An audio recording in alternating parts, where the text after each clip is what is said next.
harvest tayo ng talong.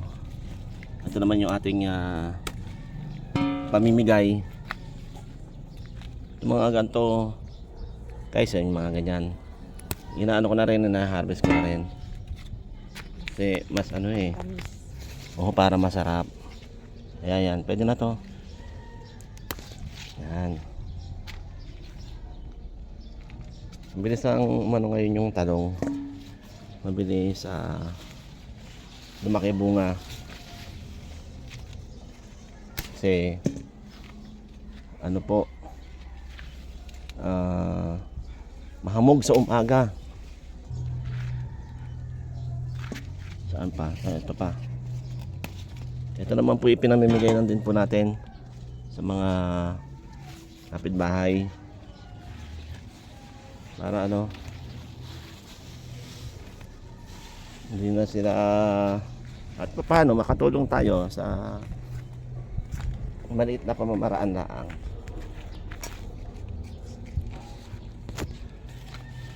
Ay, ito. Yan ito medyo mahaba na guys ito pa medyo malalaki to. Maganda ang dito. Ito pa sa kabila, sa isang puno lang ang dami. Saan nga? Saan?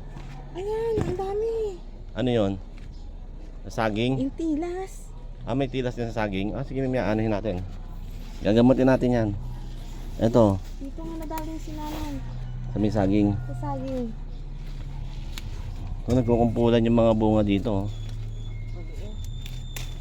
Ayan. Susunod na araw naman din yung iba.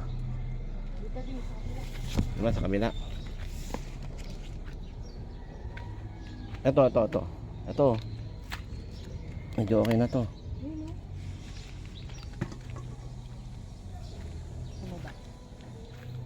Sa baba. Ito, niliit ng puno.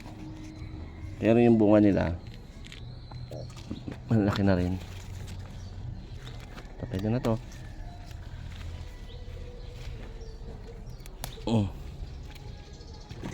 Ito.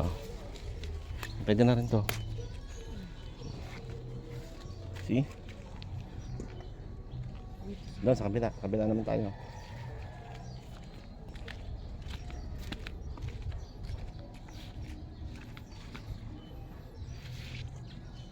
Turo mo sa akin kung ano yung kukuhanin.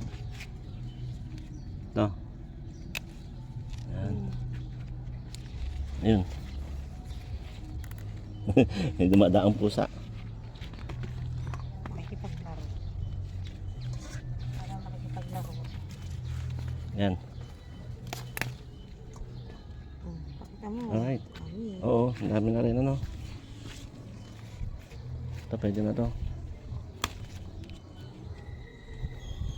So marami pang maliliit na pwedeng harvestin.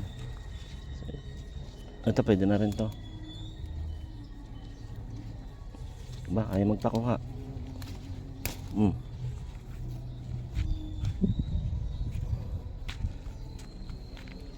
Iba side na sa side na sa lupa.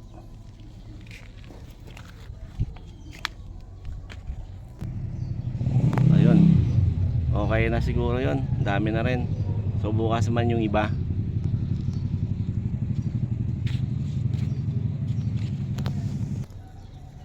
Ayan, ito may nakita pa ako. Ayan.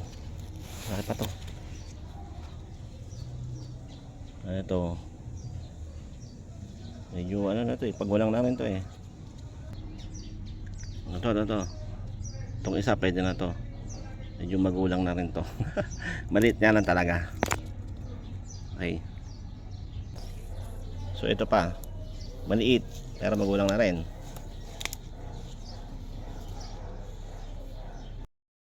Harvest naman po tayo ng kangkong. Ilalagay ko po sa ulo ng yellow pin.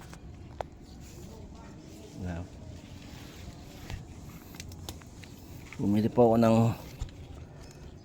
yellow pin. Medyo malaki po yung yellow pin, so yung ulo sisigang ko.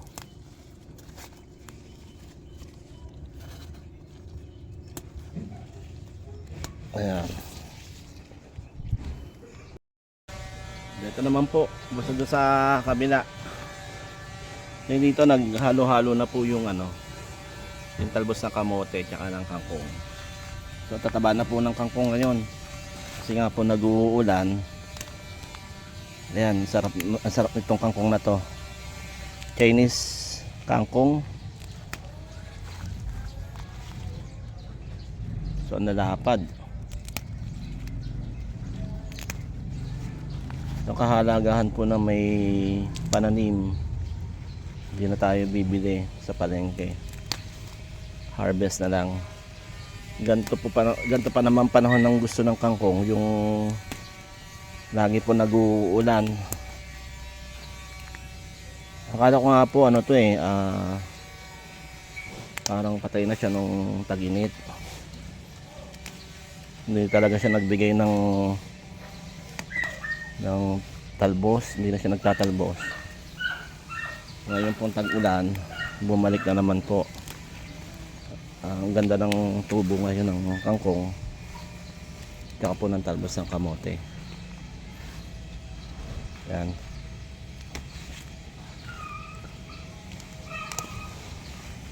Ito naman po din ipinamimigay lang din natin. Ito mga sumisibol dito sa bakanting lupa.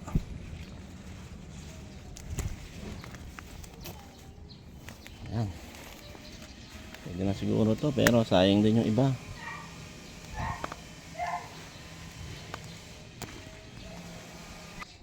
Ayan, nakakatawa rin po yung mga talbos ng sili. So bumalik na po ulit yung sigla nila simula ng nag-uulan, tsaka po yung talong. Kaya nagbubunga na rin po.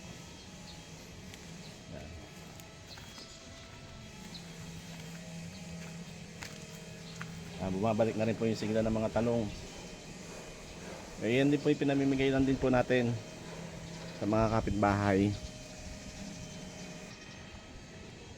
Ano rin po kasi, mas maganda po kasi yung ma-harvest yung talong ng mura pa. Pagka palipas na kasi yung talong, lumalaki din yung buto nila. Pero mga ganyan, pagka mga ganyan po, yan po, ina-harvest ko na yan. Hindi ko na po pinagugulang. Yun. Siguro po bukas na lang para sabay-sabay na lang. Pero din po mga saluyot. So ang dami na rin pong nagtalbusan ng saluyot. Yan, yung mga may ihilig po sa saluyot, punta lang po kayo dito. Yan. So ito na po yung na-harvest natin na kangkong. Wow! See, hindi na tayo bibili sa palengke. Malaking bagay po ito. Fresh from the farm. Alright.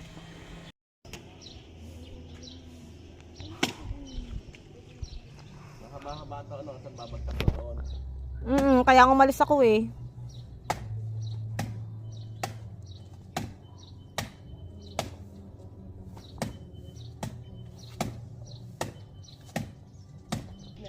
Kaya kami ang tinatanim namin. Ay, yung talong. Mga ganyan. Gaano po ka? Ganyan kahaba? Mga ganto? Mga ganto? Okay na to? Mga parang may ganyan siya.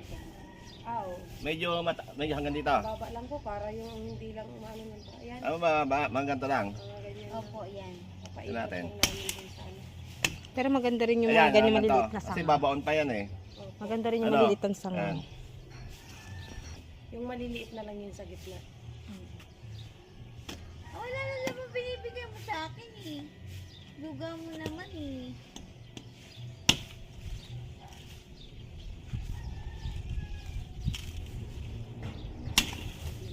Ayan, pumasok na naman ang tag-ulan. Nakakarakit. Kailangan naman natin magtanim. Magtatanim ulit nga ako. Sila Ate Roda humihingi ng pananim ng malunggay. Nag-vlog siya. Opo. Maganda kasi may tanim talaga. Hanggat maganda yung panahon. So, ang tagulan na nga ngayon, pagpasok tagulan, gaganda na naman yung mga halaman. Kaya, Ayun nga, te. Hindi na nadidiligan yan. Nung umulan, oh, gumanda. Papaya po, magluluto kayo? Wala. Papaya? pag titinola lang ako, hihingi ako sa Sige iyo. po. Kasi yung akin malalaki na eh. Ah, may papaya nga pala kayo doon, ano? Opo. Pinapahinog na. Mm. Ito po yung mga papaya dito, ano eh. Iba na pagpahinog na talaga. Tsaka binibigay po natin din yan. Miming? Ay, miming na oh. Yan, okay na po yan. Talaga? Opo. Salamat, Ane. Ito. Medyo maganda yung ano nito. Maganda yung dahon ng malunggay. Gaano kadami, Neng? Oo, saan magagamitin? Sa munggo? Ah, oo. Masarap sa munggo. Tama. Yung medyo dulo. Tapos meron siyang ano, no? Meron siyang hipon. Wow. Oo. Ano pang lahok mo? Baboy.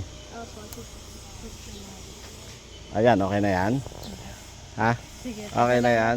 Okay. Sige. Yun oh. Ito po mga karaket oh.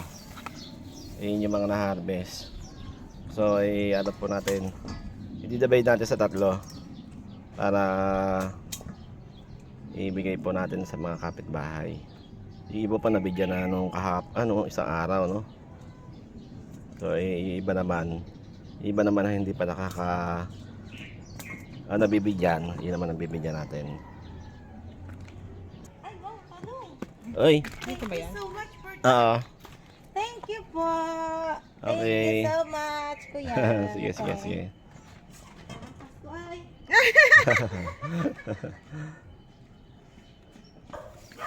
Ito, kay Titayong. Ayan. Kasi yun, hindi naman natin nabibigyan yun. Oo. Ayan, kay Titayong. Tapos, ito. Ayun kay Titayong, tapos to. Ito natitira doon sa sa berdeng bahay. Ano ang pangalan ni ate? Ayun, Kalati Lucy. Ito natitira na to. Ayun yung berdeng bahay na yun. Okay? Hanggang dito na po mga karaket. Salamat po sa panonood. Peace. God bless.